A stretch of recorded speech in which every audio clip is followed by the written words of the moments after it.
the Lord be and with your spirit. a reading from the Holy Gospel according to Luke. Glory to you, O Lord. The people were filled with expectation, and all were asking in their hearts whether John might be the Christ. John answered, I am baptizing you with water, but one mightier than I is coming. I am not worthy to loosen the thongs of his sandals. He will baptize you with the Holy Spirit and fire. After all the people had been baptized, and Jesus also had been baptized and was praying, heaven was opened, and the Holy Spirit descended upon him in bodily form like a dove. And a voice came from heaven, You are my beloved Son, with you I am well pleased. The Gospel of the Lord. Praise to you, Lord Jesus Christ. Please all be seated for the homily. Good morning. Father, Purihin natin ang Panginoon. Ayan, dahil first time ko, pakikilala ko muna yung aking I am Father Andre Paz. I am a Calamba missionary, and I am from LA. Wow, social. LA Union. La Union na po. Nagsisidati Labrao. Yung pinapaitan. So anyway. LA. Hello. So today we celebrate the baptism of the Lord. And as we celebrate the baptism of the Lord, we hear these profound words of God the Father when He says, You are my beloved Son. With you I am well pleased. Ikaw ang pinakamamahal kong anak at ako'y natutuwa sa iyo. Now Jesus is the perfect Son. He is so great and powerful, and yet He is also so humble and so obedient. Kaya He is the model for us all. And just as God the Father looks upon Him with pride and joy, we can also be confident that God also sees the goodness in all of us. Because we too, just like Jesus, are also children of God. Pero ang tanong, mga kapatid, yes, we are children of God, but is our life pleasing to God? We are all God's children. And He rejoices, God rejoices in the goodness that He has placed in our hearts. He rejoices in the love and the goodness that He has put in our minds. Because we are all created in His image and likeness. And there is nothing in us that is beyond His grace. There is nothing in us that is beyond His care. That's why even when we falter, kahit na tayo ay magkasala, kahit na tayo ay magkamali, hindi yun ang tinitignan ng Diyos.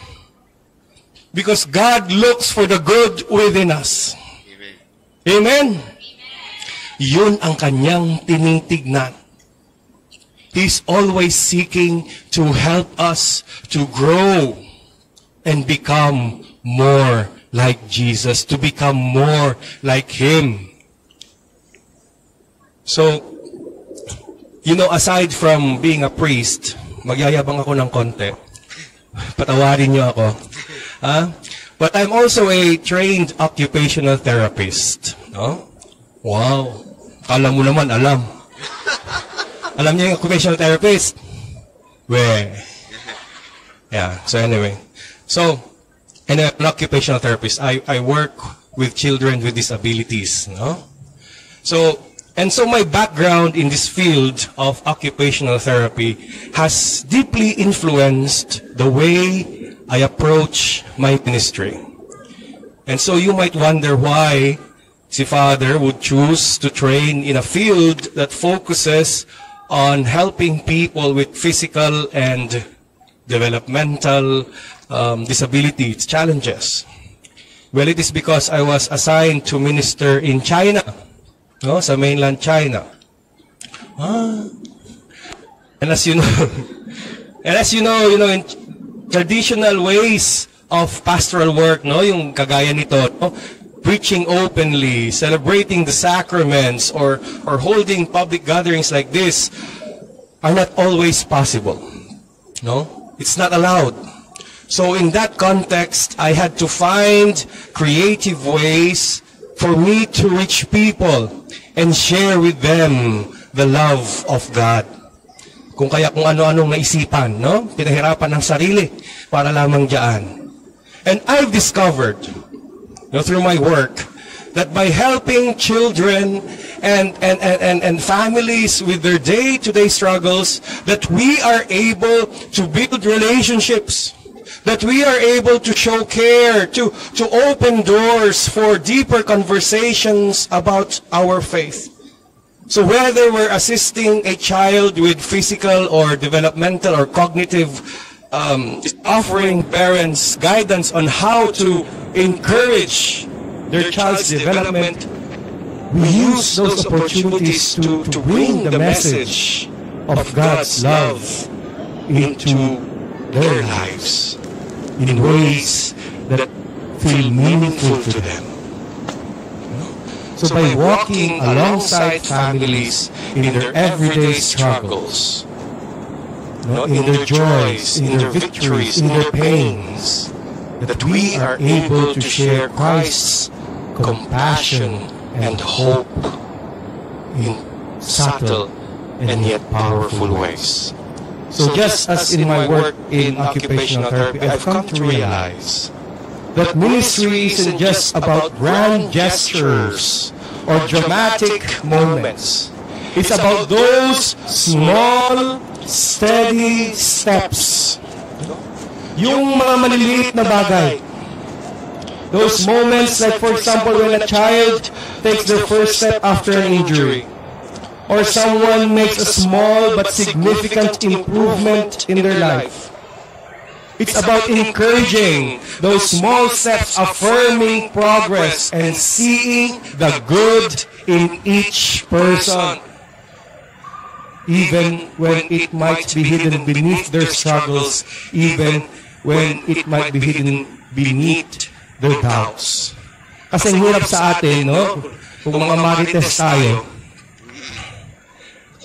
yung tinitignan natin yung kamalian ng tao.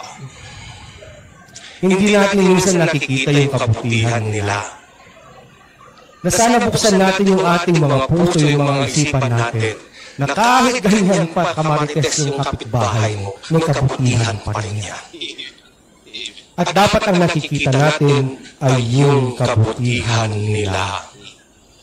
Because when we are encouraged to notice that small victories, to notice those little goodness, whether it's learning a new skill or showing kindness or simply persevering through difficulty, we are reminded that progress, no matter how small, is always valuable. Kahit maliit, mahalaga. Diba sabi nga nila sa Tagalog, there's a saying in Tagalog, anumang mabait, kahit maliit, basta't malimit, ito'y patungong langit. Whatever good, no matter how small, if it is done often, it goes to heaven.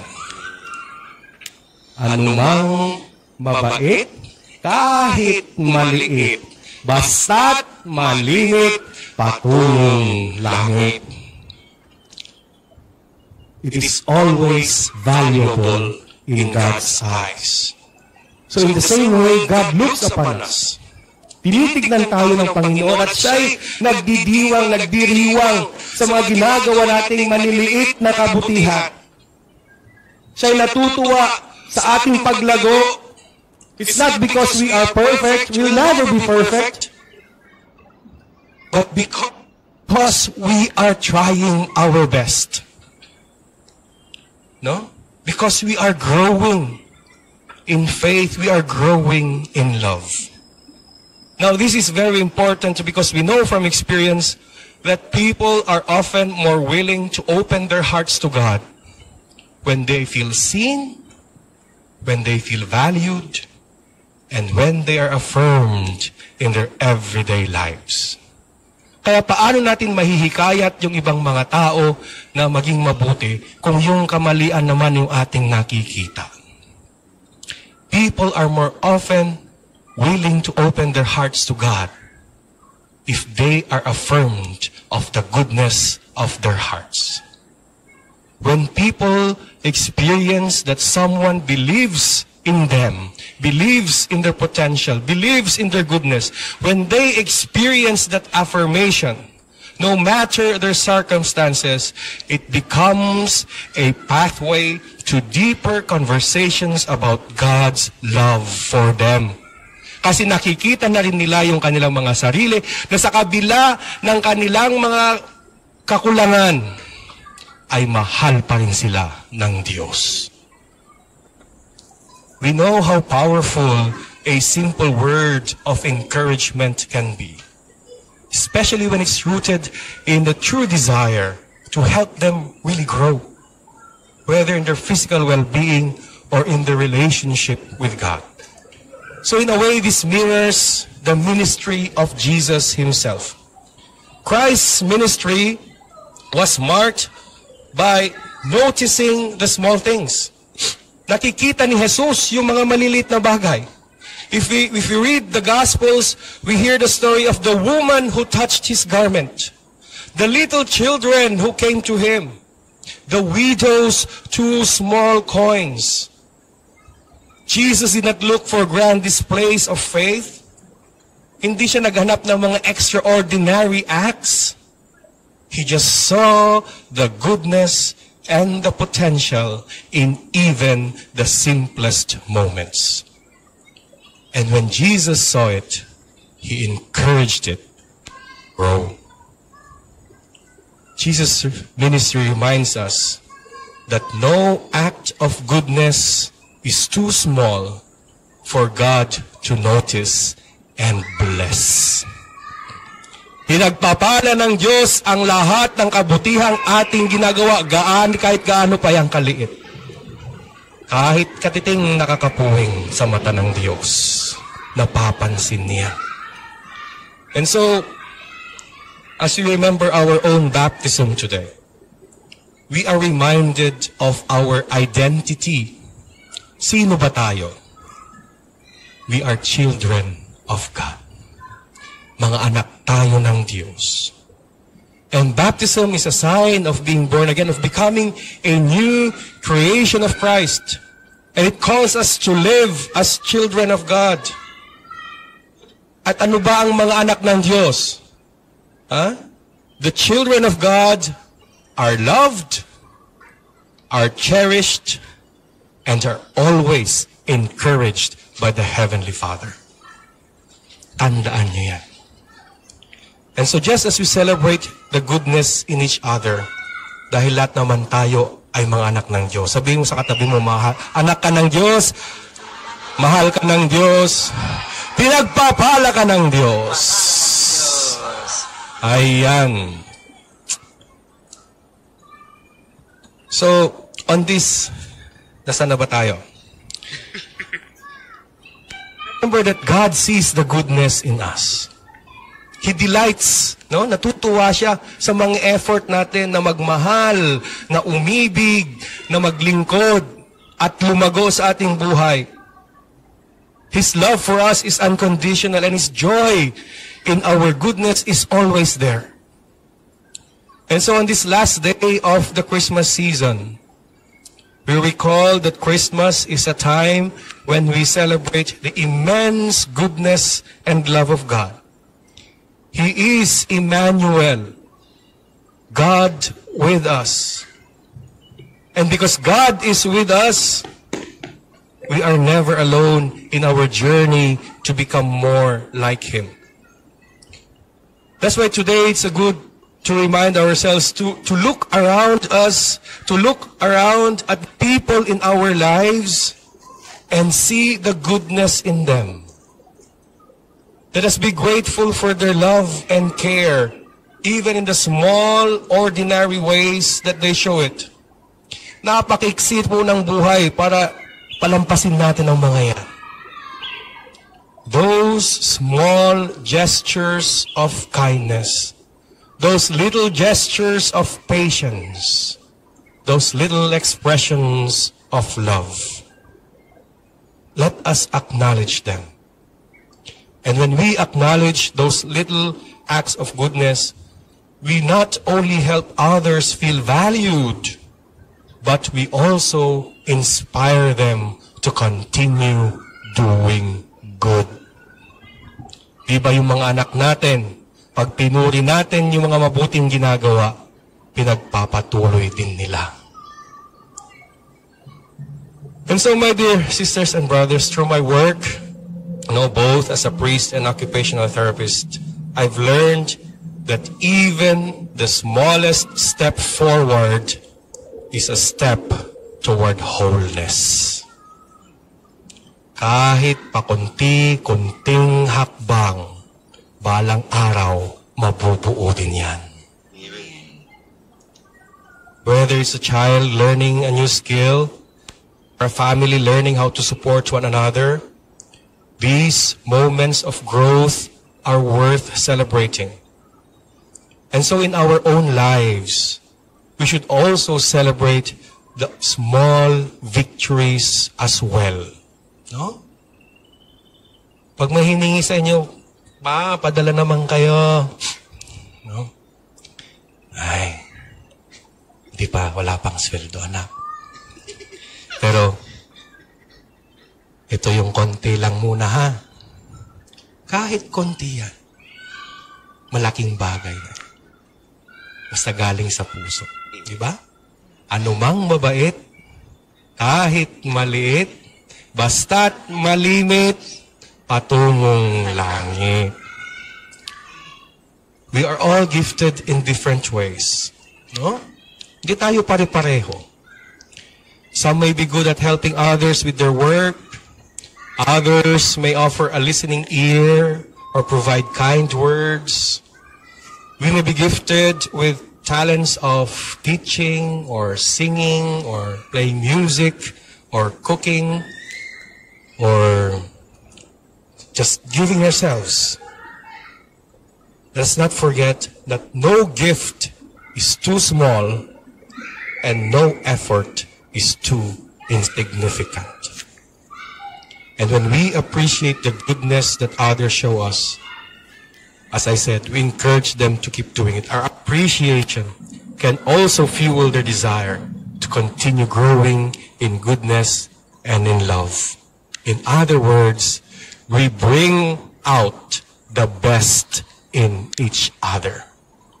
Natutulungan natin ang isa't isa na maging mabuti. And so may we never tire of choosing to be good. May all that we think, may all that we say, may all that we do always make our Heavenly Father proud, so that He can look upon us as He looked upon Jesus on that day of His baptism and say to us all, "You are my beloved daughter, you are my beloved son, you are my beloved child. I am pleased with you." Natutuwa ako sa iyo. And so may we always strive to live in a way that brings joy to God, who delights in our every effort to be good, who rejoices in our every effort to be kind, who's happy in our every effort to be loving. And we always recognize and appreciate the goodness that God has placed in us. May kabutihan tayong lahat. And let us recognize that. Recognize that God has placed the goodness in us and also in others. And so that we can continue to grow sa tulong ng Panginoon into the children that He has called us to be. Amen? Amen. Please all stand.